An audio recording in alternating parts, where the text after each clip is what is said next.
-30 degree তাপমাত্রা, ঝড়ো বাতাস, পাহাড়ের চূড়া। 9 জন ট্রেন্ড এক্সপিরিয়েন্সড হাইকার তাঁবুতে ঘুমোচ্ছিল। রাতের মাঝে কি এমন হলো যে তারা নিজেদের তাঁবু ভেতর থেকে কেটে বের হলো? জুতো নেই, গরম কাপড় নেই, -30 ডিগ্রি ঠান্ডায়, এবং সবাই মারা গেল। কিন্তু কেন, কিভাবে? 66 বছর পরেও কেউ জানে না। আজকে আমি তোমাদের সেই রাতে নিয়ে যাব এবং শেষে তোমাকে এমন তথ্য দেব যা অফিসিয়াল রিপোর্টে নেই। জানুয়ারি 1959, সোভিয়েত ইউনিয়ন, উরল পর্বতমালা। ইগর ড্যাটলভের নেতৃত্বে 9 জনের একটি দল অটোরট্যান পর্বতের দিকে রওনা হল।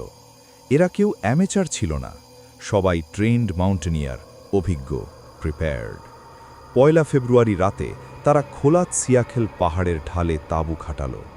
রাত তখন শান্ত ছিল, কিন্তু ভোর রাতে কিছু একটা হলো, এমন কিছু যা দেখে তারা এতটাই ভয় পেয়ে গেল যে তাঁবুর ডোর খোলার সময় পর্যন্ত পেল না।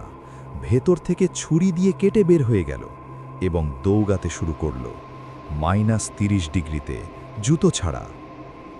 26 দিন পর সার্চ টিম পাহাড়ে গেল। তাঁবু পাওয়া গেল, ভেতর থেকে কাটা, ঠান্ডায় জমে যাওয়া জুতো কাপড় সব তাঁবুর ভেতরে। তারপর একে একে লাশ পাওয়া গেল।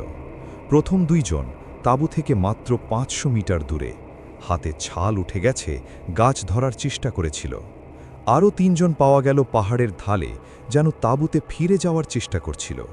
কিন্তু সবচেয়ে ভয়ঙ্কর তথ্য পাওয়া গেল বাকি 4 জনের ক্ষেত্রে। তাদের পাওয়া গেল একটি গভীর খাদে। একজনের স্কাল ভাঙা, কিন্তু চামড়ায় কোনো আঘাতের চিহ্ন নেই। একজনের ছিল না চোখ, একজনের ছিল না জিহ্বা। কিভাবে সম্ভব? এখানেই রহস্য আরও গভীর হয়। কিছু কাপড়ে পাওয়া গেছে রেডিয়েশন, স্বাভাবিক মাত্রার অনেক বেশি, কিন্তু সেখানে কোনো নিউক্লিয়ার ফ্যাসিলিটি নেই, কোনো ওয়েপন টেস্ট নেই। রেডিয়েশন কোথা থেকে এলো? এবং সবচেয়ে শকিং তথ্য, অন্য মাউন্টেনিয়ার্স জানালো সেই রাতে তারা আকাশে অদ্ভুত গ্লোয়িং অর্বস দেখেছিল, ডাতলভ পাসের ঠিক ওপরে। সোভিয়েত সরকার তদন্ত করল, তারপর ফাইল করে দিল classified, cause of death unknown compelling force, অজানা শক্তি। 60 বছর এই ফাইল কেউ দেখতে পায়নি। এখন আসি থিওরিজে। Theory 1, infrasound. পাহাড়ের বিশেষ আকৃতির কারণে অনেক সময় ইনফ্রাসাউন্ড ওয়েভ তৈরি হয়। এই সাউন্ড মানুষের কানে শোনা যায় না, কিন্তু ব্রেইনে এক্সট্রিম প্যানিক তৈরি করে। হয়তো এই কারণেই তারা তাঁবু ছেড়ে পালিয়েছিল। Theory 2, Soviet military test. Soviet সরকার হয়তো সিক্রেট ওয়েপন টেস্ট করছিল এবং এই 9 জন ভুলবশত সেই টেস্ট জোনে পড়ে গিয়েছিল, তাই ফাইল ক্লাসিফাই করা হয়েছিল।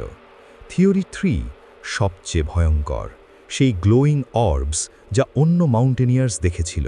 হয়তো এটা ছিল এমন কিছু যা আমরা এখনও বুঝতে পারিনি। কোনটা সত্যি, আজও কেউ জানে না। ডাতলভ পাস, এই নামটা ইতিহাসে চিরকাল থেকে যাবে। 9 জন মানুষ, একটি রাত এবং একটি প্রশ্ন যার উত্তর আজও নেই। 2019 সালে রাশিয়া নতুন করে তদন্ত শুরু করে। তারা বলেছে অ্যাভালাঞ্চের কারণে মারা গেছে, কিন্তু রেডিয়েশন, চোখ নেই, জিহ্বা নেই, অ্যাভালাঞ্চ এক্সপ্লেন করে না। তোমার কি মনে হয় সেই রাতে কি হয়েছিল? কমেন্ট করে জানাও। সাবস্ক্রাইব করো অন্ধকার জগতে, কারণ পরের ভিডিওতে আসছে আরেকটি রহস্য যেটা এর চেয়েও ব্যাখ্যাহীন। দেখতে থাকো।